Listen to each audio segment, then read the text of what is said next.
Welcome, everyone, to End of Life Conversations, where we gather midweek to discuss current affairs in our world and how death and dying, grief is part of our landscape. So I am the Reverend Mother Ana Luisa Armendariz, and here we are once again. Yeah. And I'm Reverend Wakil David Matthews, and I'm really glad to have you here with us again. We always look forward to this because there's so much going on, and it's a chance for the three of us to really kind of walk through this together. And I know a lot of you are also probably feeling a lot of what we're going to talk about today. Mm-hmm. I am Sam Lee Zemke, editor et al. Here and elsewhere. And yeah, we're very excited to talk with you today. So excited that we had to remind ourselves to start recording before we got too into the That's juicy right. bits. That's right. Often happens. It does. Yeah, we just can't help ourselves. Mhm. No, but today we were talking about war and the death, dying, grief that is attributable to this almost now ever-present activity that world leaders deem important to our lives. So, yes, we had just started chatting about the war in the Ukraine that has just passed its 4-year mark, and how I was reading an article about how people's lives have been changed from this constant, perpetual bombing that they have in these towns and cities across this country. And I noted that there must be a lot of grief with regards to the dreams of families and what they had hoped to, the lives that they had hoped for, their sons that may be dead, their children who have been robbed of a very sweet and simple, formative time. Mm-hmm, That was what I brought to this. Yeah. And I was looking at a picture of Tehran that somebody posted, and what was impressive about it was, this what they said on the picture was, this is a city. This is a city full of families and people going to work and people, shining shoes and riding bicycles, and it's just a city like your city probably, and it's not the enemy, and it's not a place, and we're now ramping up to start bombing it, and it's not something I hate. I hate it to be in my name that our government is thinking that's okay. It's just another place we can destroy because we disagree with whatever. It's not the way to deal with disagreements, and we've had so many opportunities to change our ways, and throughout time, we just don't seem to be able to figure it out. I have grief just for the fact that as human beings, we can't seem to stop beating each other up on low, small levels and great levels. I know it's my turn, but it's so hard to follow those. No, but that's a good response. Just Yeah. I'm feeling that too, though, Sam. As we just started, I'm like, it's a weight. It's a very big weight. Not only acknowledging what others across the world experience on a moment-to-moment basis in their day-to-day lives, but us as witnesses in what we encounter in our feelings. I mean, I think we probably read the news and we go through it and we spend a moment, but then it's like we're cast into the next article with the next war and the next fray that is happening. And it's overwhelming and it's deeply troubling, as Wakil said, like, we didn't choose this for others, and how can we get it so wrong time and time again? Yeah. And you were, before we started recording, you were talking about the privilege of not having it at our very doorstep. It's closer. It's closer than it has ever been in this country, maybe, except, civil war or, or the towers of 9/11, right? Like that happened. Right. But it was or just like for our non-white, brothers and sisters who live in this occupation all the time.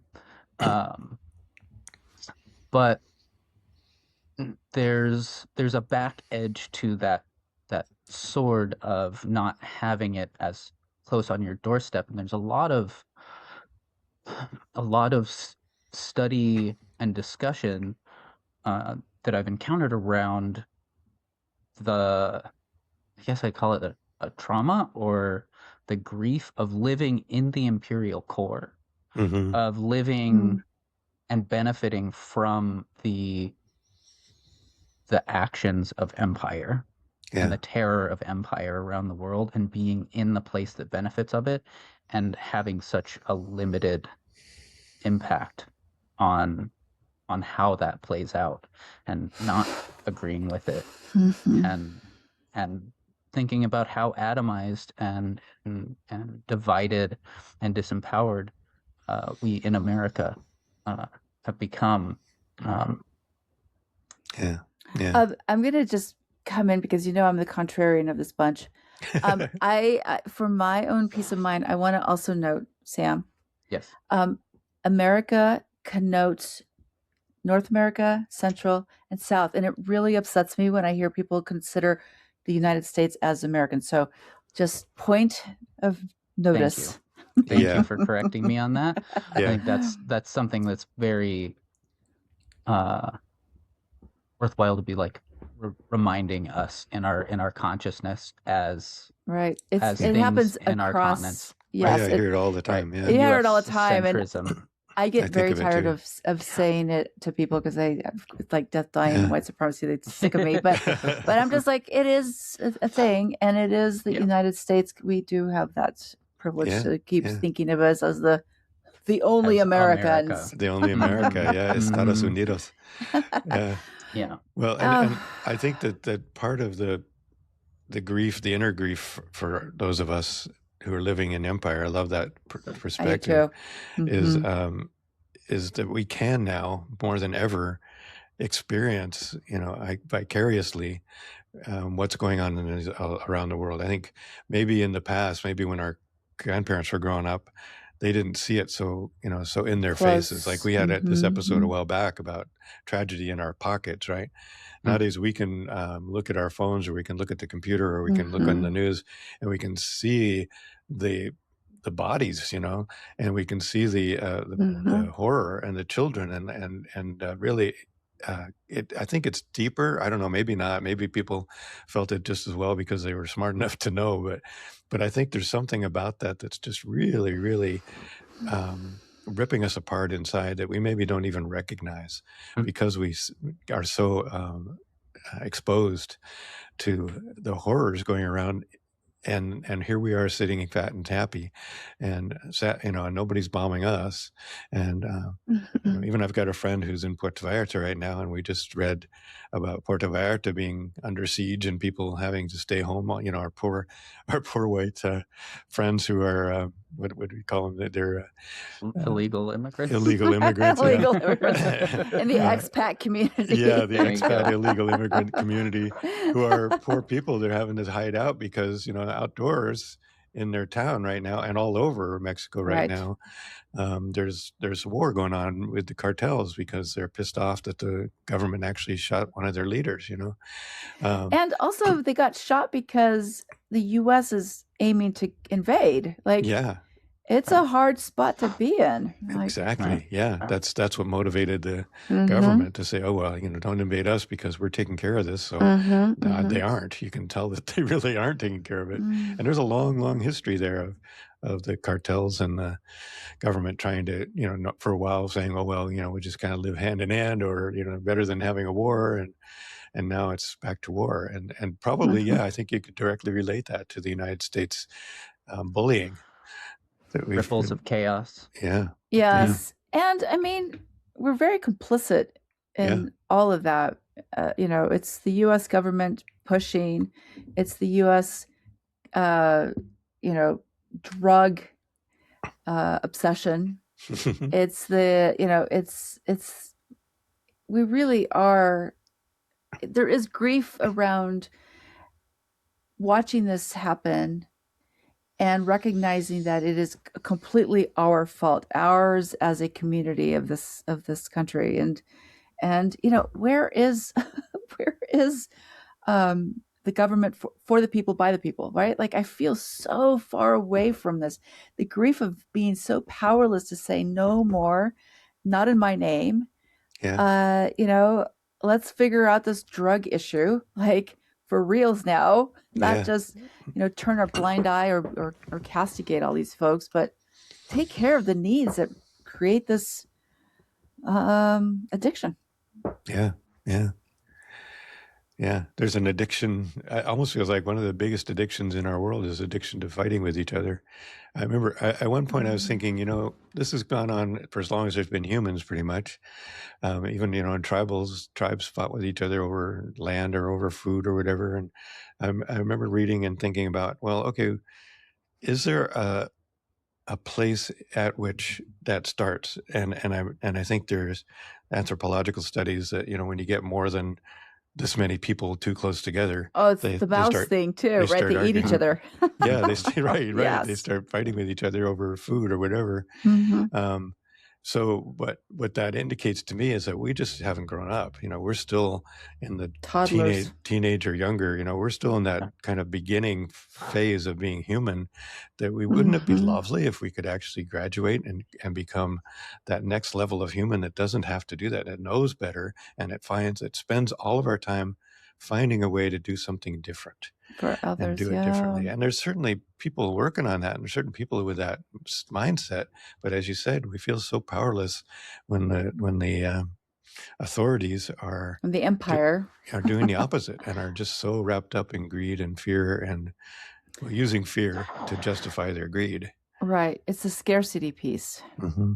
It's water. Yeah. Everything's scarce. It's scarce. And I saw that firsthand this weekend. I was a little shocked by this, but I won't go into the gory details, but it truly is about wanting whatever I have to stay within my group.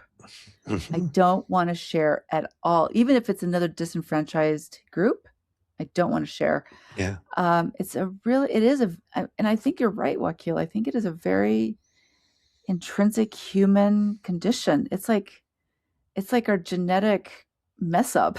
It's like we keep wanting to hoard things for ourselves. Yeah, out of fear, I think. Yeah. Fear, potentially. So with a background in anthropology, there are theories about where the proliferation of conflict in this way came from. And one of the predominant theories that I learned about, just to sort of aside, and dovetail into some of the other things we've been talking about, is that the current mode when a lot of conflicts shifted from like small tribal conflicts into larger scale like raiding and that scarcity mindset was about 13,000 years ago in the last major climatic shift. Mm-hmm. And it came with a sense of climate grief and grief at abandonment by the spiritual forms, by the current deities of the time. Interesting. And the sense, as I understand it, that, okay, if the gods can steal from us, if the gods are fickle in that way, then why not be fickle ourselves? Mm-hmm. And so then it shifts your perspective of your neighboring community as the climate shifts and your pasture land dries up and dies, or your food forests die or shift or move, and you're being forced to move and you're encroaching on other people. Yeah. Immigration issues 13,000 years ago of people bumping into each other and going increasingly, okay, you're not like me, you're not my in-group, and so I can take from you, and this is justified on a larger cosmic scale. And that balloons and shifts into like imperial mass. Yeah. I mean, that's modes. Yeah, it's interesting too, because didn't that happen in Exodus? In the Old Testament? I was like, the plagues and everything, of course, that's like a thing. And then all of a sudden, slaves and it was all there. It's all there. Yeah. That's the template for a continual like human activity that's the same over and over again. Mm-hmm. Yeah. And I think it's true too that almost every one of those conflicts comes with the gods are on our side. That God would want us to take your land because we are obviously the right tribe, and your tribe's obviously the corrupt tribe.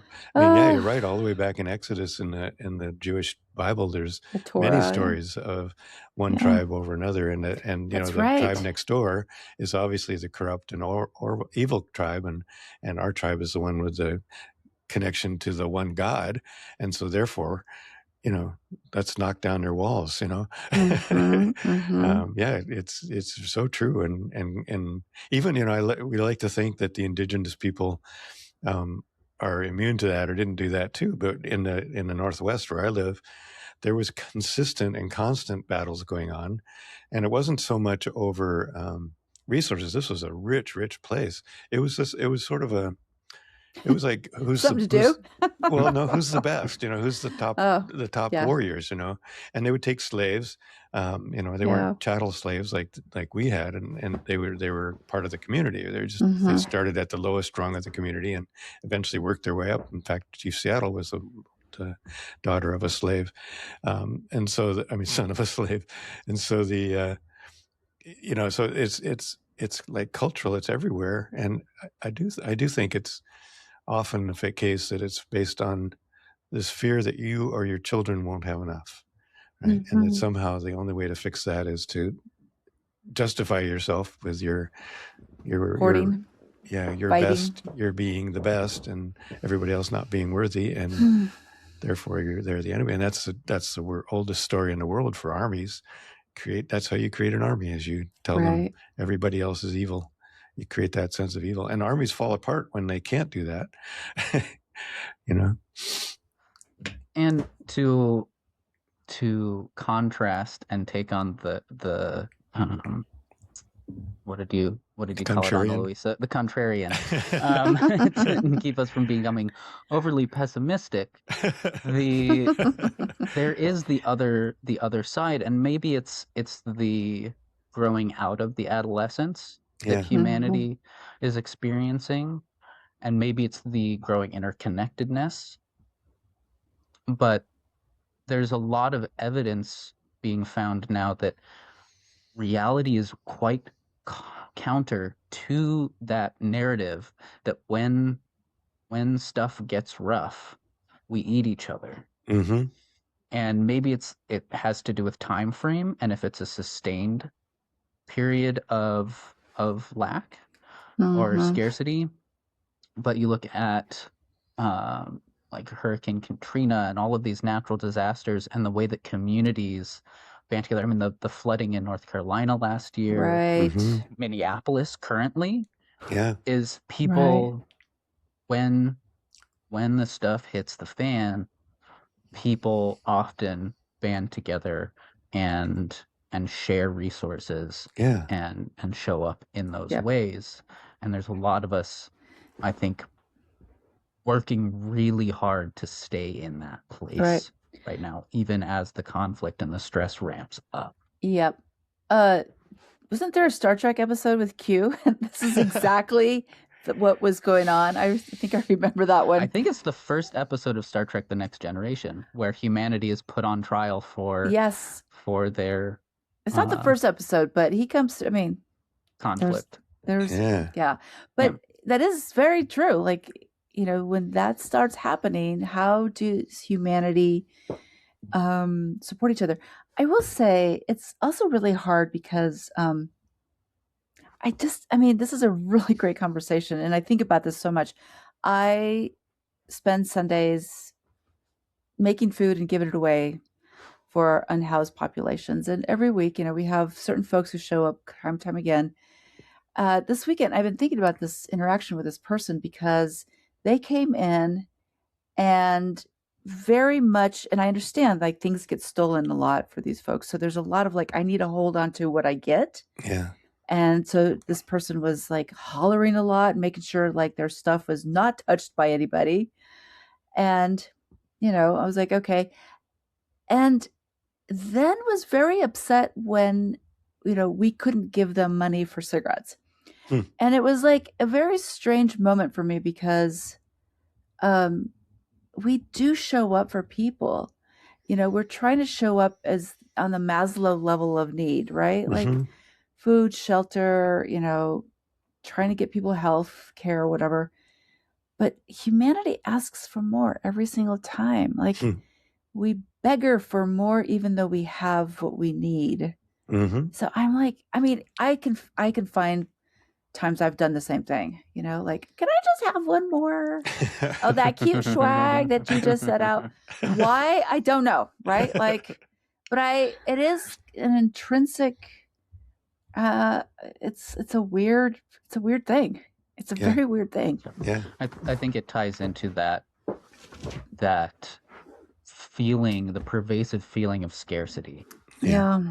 That especially our homeless neighbors and community experience on a daily basis. Right. And we're all in the soup. Our entire culture is based around scarcity. But don't you think our current acting president, I say acting, pretending president, also has that issue? In spades. It's in spades, right? Like there was something about that need to have more, gild everything in gold. It is very strange to me that it is over the top. It is a need. Yeah. His whole that whole gang is steeped, and they've actually created a whole culture around you know, the only way this is going to work is if we are the boss, you know, if we have everything, if we have all the money, if we have all the resources. It's like dragon minds. Yeah. And yes, it's become institutionalized, really. That's, you know, this, for them, this whole sense of, and there's of course many old books about, you know, back when the Germans went through this. In fact, I just read something from one of the German authors saying, you know, you guys are doing, this sounds way too familiar. You know, let me just school you a bit. You're going down a road you're going to end up in history being the one of the horrors of history. Because that's what we did, and that's what we ended up being. Don't do this, you know.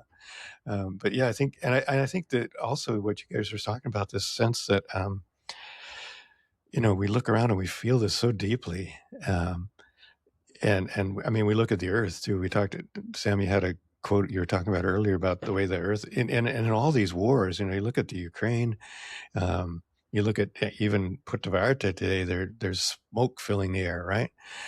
It's destroying the planet. It's not just destroying each other. I mean, that's of course horrible enough that children and women and men and boys and girls and everybody are dying or getting sick or being injured, but the planet is being destroyed. We're watching the planet be, you know, Ukraine is a wasteland in many places right now, and it's going to take thousands of years to actually recover from that. And, whether it's negligent or intentional, as you speak, I'm reminded of the images of olive trees being burned and poisoned and dug up in Palestine, and the mountains of buffalo skulls on this land. That's right. And the ecological damage. I do have something to read about that. Please do. From that book, and just before I read that, draw the parallel, because it talks about clear cutting a forest. And so there is the like literal clear cutting of a forest and the tragedy and grief around that. And I think there is a symbolic parallel between the mind that can clear cut a forest and the mind that can clear cut human beings. It is of the same root. Yeah. Oh, That makes me shudder. What a person feels when they unexpectedly come upon a human-damaged forest is a combination of two things. The kind of wound and its ramification that touches them, and the particular climate of mind of the people who destroyed the wholeness that was once present. Those who clear-cut a forest are able to do so in the way they do because they live within a particular climate of mind, one that has dissociated itself from the livingness of the world. And yes, there are other ways to harvest trees, ways that do not possess or come from a pathological climate of mind. Wow. Tell us the author in the book. That is Earth Grief by Stephen Herod Buhner. I think I just got that book. Didn't I send you a picture that I got that book too? Yeah, that's an incredible book. It is a good book. I read from this one, I think, in one of our previous. Yes. Comes around. So I know that we're probably getting close to time, but I think I'd like to offer our listeners not necessarily a panacea, but this is grief work. This is death and dying. How do we hold ourselves in this time when we're in the soup, as Sam likes to say. We're deep in that soup. So what do we do? Yeah, good point. Yeah, well, and my answer, or my practice is a lot of breath work, a lot of experiencing the spring coming. I think spring in the Northern Hemisphere right now is one of the things that reminds us of the intrinsic hope that things do return, and that there are flowers, even in the midst of destruction and disappearance of those things.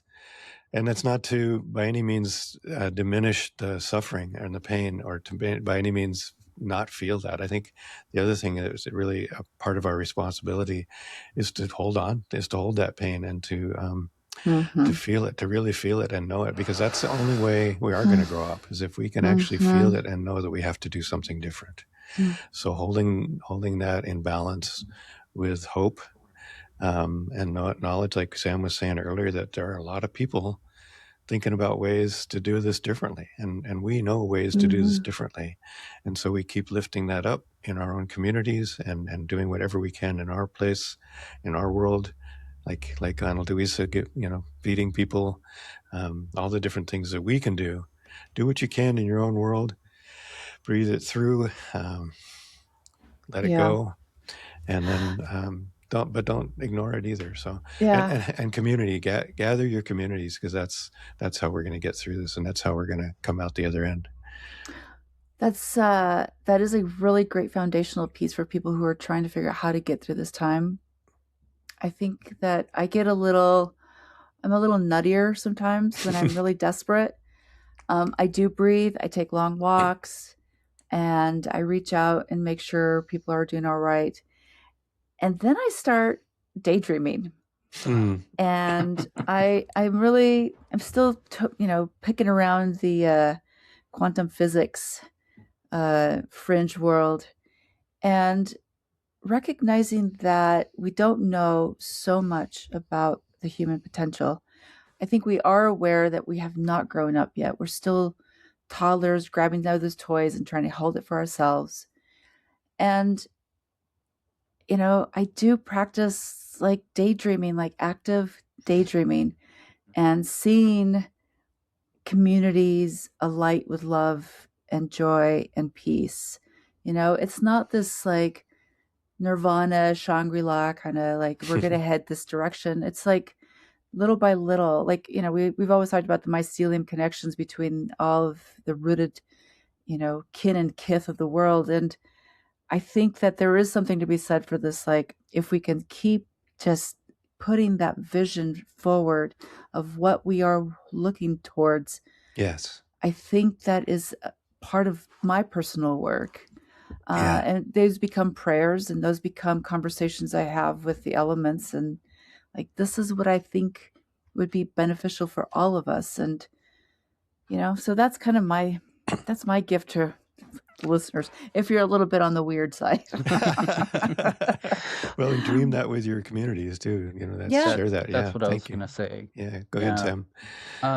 That those prayers, those imaginings, intentional imaginings. There's a whole world to talk about the imaginal, and I'm not going to go down that road. We'll go out there sometime soon. Someday. Another time. But let that guide your actions toward other people. That's right. Yeah. And to not, I struggle with the adolescence of mind, maybe. I don't want to denigrate it because I think sometimes there is a great need for the fire of a passionate heart to act in response to the injustices in the world. Absolutely, yeah. But when I get a little out there and desperate, I get real hot about it. And so I don't want to necessarily recommend those things for a myriad of reasons. Right. But as we were talking about, this is a pattern. This is a rhythmic pattern that has happened throughout human history. Yeah. And there's a wealth of resources of how people have met these moments in the past. Yeah. And whether it is a literal reading connection, learning from those past movements, from those past teachers who have met moments like this, and synthesizing what they've done for the present moment and for your present skills, or a more out there, less literal, like prayerful connection of like ancestors who have worked in these times, lift me up, keep me going, inspire my thoughts, inspire my imaginations and my moves. That's right. Know that there are generations and millions of people backing you up. That's right. In this way. Yeah, so true. Thank you. Whew. You guys are awesome. I really enjoy this. Thank you, everybody, for watching us. Yes. Yeah. Any final words? Keep listening. Recognize death and dying in your world, and don't be afraid to just sit with it for a minute or two. Yeah. And this too shall pass. And this too shall pass. Find your people. Find your people. So we really appreciate you all for joining us, and look forward to seeing you again next week when we do this fun thing again. Also, our pre-recorded episodes are continuing. We usually post them on Saturday now. So please look for those. We have some special ones coming up. So we thank you again for joining us, and we would love to hear from you. Please let us know anything you'd like to talk about or get together with us, or any ideas you have or anything you'd like to share. And like and subscribe, tell all your friends, and we'll see you again. Yep. Adios. Adios. Conversations about the end of life.